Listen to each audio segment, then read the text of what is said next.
comment on fait pour articuler des choses qui sont difficilement compatibles, comme toutes ces idées de réseau, de processus modulaires, évolutifs, de prototypes, dans l'enceinte d'un musée qui est généralement beaucoup plus sur du temps long, qui est beaucoup plus sur le contrôle, on met les choses dans des vitrines, enfin il y a tout un... Le musée c'est un lieu très contrôlé, par définition. L'idée c'était justement de dire, on ne reste pas enfermé dans un site, dans le site officiel, mais on sort, on va là où les gens sont, c'est-à-dire sur les réseaux sociaux, sur Wikipédia, sur Facebook bien sûr, mais Twitter, Flickr, parfois pour atteindre des communautés de niche, notamment sur Flickr, on a pu rencontrer la communauté des gens qui aiment faire des photos le week-end, qui aiment sortir, prendre des photos d'araignées, enfin d'insectes, les naturalistes, et qui postent leurs photos, et du coup, en allant sur Flickr, on a pu rentrer en relation avec ce type de public et nouer des liens assez intéressants, parce qu'on partage les mêmes centres d'intérêt, nous en tant qu'institution, et eux en tant qu'amateurs.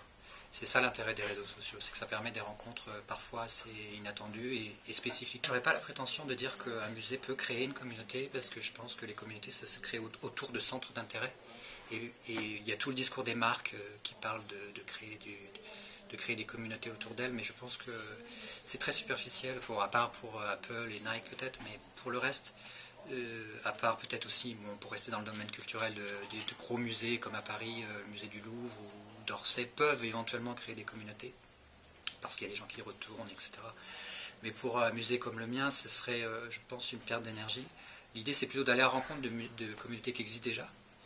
et de créer du lien avec elles, de les nourrir. Bon, on a créé des petites communautés, mais ce n'est pas des communautés autour de nous, c'est pas muséocentrique, c'est plutôt autour d'intérêts partagés. Voilà.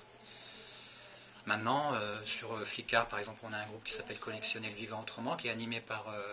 ma collègue, qui s'appelle Maud Dalem, et qui gère tout l'aspect Flickr, et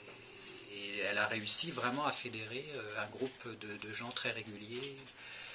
qui sont vraiment en dialogue avec elle au quotidien. Elle a organisé un parcours dans la ville où les gens allaient dans des lieux où avaient été prises des photos il y a 100 ans par Eugène Trutat, qui est un photographe de Toulouse, la ville où j'habite, et qui est un des tout premiers photographes à avoir pris des photos dans la ville. Donc c'était un moyen de visiter la ville autrement, en regardant à travers le passé, aujourd'hui, voilà. Donc ça c'est un exemple concret de choses qu'on peut faire qui lie à la fois l'aspect communautaire en ligne et l'aspect sur place, et qui est possible effectivement parce qu'il y a des gens qui nous suivent, quoi. Après, la démarche pour moi n'exclut pas du tout ni l'expertise ni le patrimoine, bien au contraire. C'est pas pour parler dans le vide, c'est pas pour faire du kikou-lol sur Facebook, c'est pas ça. L'idée c'est vraiment d'être en relation. Mais d'être en relation, la relation, ça veut pas dire qu'on se met à la place de, c'est qu'on fait du lien, c'est ça, et d'où la difficulté aussi. C'est vraiment des outils pour moi de médiation. Je disais tout à l'heure, aller sur Flickr, c'est ça, nous on a nos contenus, pour moi on ne les dévalorise pas en les mettant sur d'autres plateformes et en travaillant sur le lien avec ce que les gens aiment. C'est pas parce qu'on fait des choses brèves ou amusantes que c'est comme des petites hameçons qu'on pointe, et après les gens, une fois qu'ils ont accroché, on les amène peut-être à aller sur des contenus un peu plus denses, mais il faut faire ce travail, sinon de toute façon bon, on peut craindre d'être superficiel, mais ça pour moi c'est un peu une posture facile,